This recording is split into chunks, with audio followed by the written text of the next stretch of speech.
یہ ہے مقبوضہ بلوچستان۔ آج ہفتہ 16 دسمبر سال 2023 ہے۔ بلوچستان ٹوڈے سے آج کے علاقائی خبروں کے ساتھ میں ہوں آپ کا میزبان الیاس بلوچ۔ بلوچ نسل کشی کے خلاف لانگ مارچ کوئٹہ سے اسلام آباد روانہ، رات کوہلو میں قیام کریں گے۔ بلوچ نسل کشی خلاف لانگ مارچ کے شرکا پر دوسری FIR درج، سیاسی سماجی تنظیموں کی مذمت۔ بلوچ نسل کشی خلاف جاری تاریخی لانگ مارچ کا پارکھان اور رکنی میں بھرپور استقبال کیا جائے گا۔ سول سوسائٹی بولان مستونگ نوشکی تربت روڈ حادثات میں خاتون سمیت 4 افراد ہلاک، 8 زخمی ہو گئے۔ بلوچ نسل کشی خلاف لانگ مارچ تربت اسلام آباد لانگ مارچ کوئٹہ میں 4 دن قیام کے بعد پاکستان کے دارالحکومت اسلام آباد کے لیے روانہ ہو گیا۔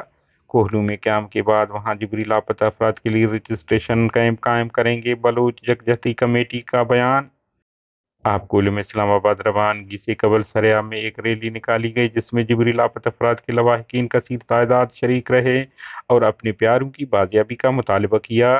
ریلی شرکا نے تربت سے شروع ہونے والے لانگ مارچ کے شرکا پر FIR کی مذمت کرتے ہوئے کہا کہ حکومت جبری لاپتہ افراد کی بازیابی کے بجائے لواحقین اور پرامن احتجاج کرنے والوں کو پریشان کر رہی ہے۔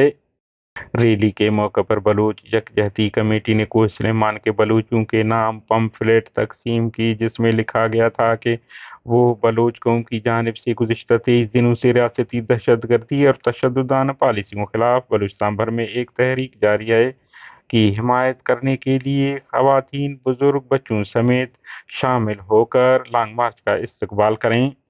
خضدار بلوچ نسل کشی خلاف بلوچ یکجہتی کمیٹی کے تربت اسلام آباد لانگ مارچ کے شرکا پر نال کے بعد خضدار میں بھی FIR درج کر لیا گیا ہے، جس میں دہشت گردی اور اشتعال انگیزی کے دفعات شامل کیے گئے ہیں۔ FIR میں خضدار کے سیاسی کارکنان سمیت لانگ مارچ کے منتظمین کو بھی نامزد کیا گیا ہے، جس میں سول سوسائٹی کیچ کے کنوینر گلزار دوست، سمیدین بلوچ، ڈاکٹر صبیحہ بلوچ اور دیگر 250 افراد کے نام شامل ہیں۔